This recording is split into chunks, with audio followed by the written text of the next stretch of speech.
एक आतंकवादी की शुरुआत 2 मई 2011, एक तारीख जो इतिहास के पन्नों में हमेशा के लिए दर्ज हो चुकी है। इसी दिन अमेरिका ने दुनिया के सबसे खतरनाक आतंकवादी ओसामा बिन लादेन का अंत किया। लेकिन जब यह खबर फैली कि उसे समुद्र में दफनाया गया, तो एक सवाल हर किसी के दिमाग में उठा। आखिर क्यों उसे समुद्र में दफनाने का फैसला किया गया? क्या इसके पीछे कोई गहरी साजिश या रणनीति छिपी थी? आज हम इसी सवाल का जवाब जानने की कोशिश करेंगे। ओसामा बिन लादेन एक ऐसा नाम जो आतंकवाद का पर्याय बन चुका था। उसने 9 के हमलों की योजना बनाई, जिसने अमेरिका ही नहीं बल्कि पूरी दुनिया को हिलाकर रख दिया। उसकी मंशा थी इस्लामिक शासन की स्थापना करना और पश्चिमी सभ्यता को मिटाना। वह अल कायदा का संस्थापक और लीडर था, जिसने आतंक का जाल पूरी दुनिया में फैला रखा था। उसकी पहचान एक ऐसे व्यक्ति के रूप में हो चुकी थी जिसने इंसानियत के खिलाफ सबसे बड़े अपराध किए। 11 सितंबर 2001 अमेरिका के दिल पर ऐसा हमला हुआ जिसने दुनिया को झकझोर दिया। 4 विमानों का अपहरण कर उन्हें महत्वपूर्ण इमारतों से टकराया गया। इस हमले में 3000 से अधिक लोग मारे गए। ये वह दिन था जब दुनिया ने आतंकवाद का सबसे घिनौना चेहरा देखा। ओसामा बिन लादेन ने इस हमले की जिम्मेदारी ली और इसके बाद वह अमेरिका का सबसे बड़ा दुश्मन बन गया। अमेरिका ने इस हमले का बदला लेने की कसम खाई और उसके लिए युद्ध की तैयारी शुरू कर दी।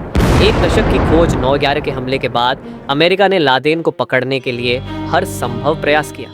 उसने अफगानिस्तान में तालिबान के खिलाफ युद्ध छेड़ा, क्योंकि तालिबान ने लादेन को शरण दी थी। लेकिन लादेन हमेशा अमेरिका की पकड़ से बाहर रहा। उसकी छुपने की कला, उसकी रणनीति और उसकी सुरक्षा ने उसे पकड़ पाना मुश्किल बना दिया। लेकिन अमेरिका ने हार नहीं मानी। वह लगातार उसे खोजता रहा और आखिरकार 10 साल बाद 2011 में अमेरिका ने उसे ढूंढ निकाला। 2 मई 2011 की रात अमेरिकी नेवी सील्स ने ऑपरेशन नेपच्यून स्पीयर को अंजाम दिया। यह ऑपरेशन पाकिस्तान के एबटाबाद में किया गया, जहां लादेन एक विशाल घर में छिपा हुआ था। इस ऑपरेशन में अमेरिका ने अपनी सबसे बेहतरीन ताकत का इस्तेमाल किया। ऑपरेशन के दौरान लादेन को मार गिराया गया और उसके शव को तुरंत कब्जे में ले लिया गया। ये एक ऐसा मिशन था जिसे सफलतापूर्वक पूरा करने के लिए अमेरिका ने कई सालों की योजना बनाई थी। समुद्र में दफन का निर्णय लादेन की मौत के बाद सबसे बड़ा सवाल उठा कि उसके शव का क्या किया जाए। क्या उसे सामान्य तरीके से दफनाया जाए या कुछ और? अमेरिका के अधिकारियों ने इस पर गहराई से विचार किया।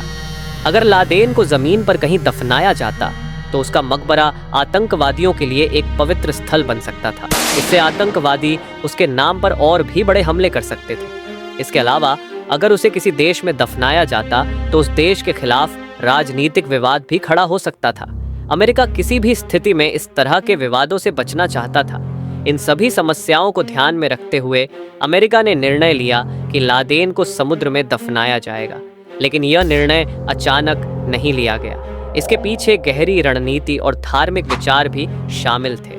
अमेरिका ने यह निर्णय लिया ताकि लादेन की मृत्यु के बाद भी उसकी विचारधारा का प्रसार न हो सके, उसका कोई मकबरा न हो जिससे आतंकवादी उसे अपना प्रतीक न बना सके। इस निर्णय ने अमेरिका को किसी भी धार्मिक या राजनीतिक विवाद से बचने में मदद की।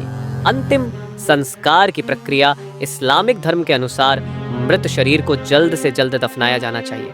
अमेरिका ने इस धार्मिक मान्यता का पालन किया। इस्लाम में यह भी कहा गया है कि जब जमीन उपलब्ध न हो तो शव को समुद्र में दफनाया जा सकता है।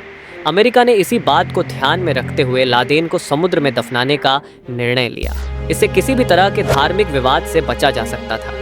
अमेरिका ने पूरी कोशिश की कि इस्लामिक मान्यताओं का पालन करते हुए ही यह प्रक्रिया पूरी की जाए। लादेन के शव को समुद्र में दफनाने की प्रक्रिया बेहद गोपनीय तरीके से की गई। सबसे पहले शव को इस्लामिक रीति रिवाजों के अनुसार तैयार किया गया। उसे धोया गया, सफ़ेद कपड़े में लपेटा गया और फिर एक विशेष वजनदार थैली में रखा गया। इसके बाद उसे अमेरिकी नौसेना के एक जहाज से समुद्र में उतारा गया। इस पूरी प्रक्रिया में केवल कुछ गिने चुने लोगों को ही शामिल किया गया था।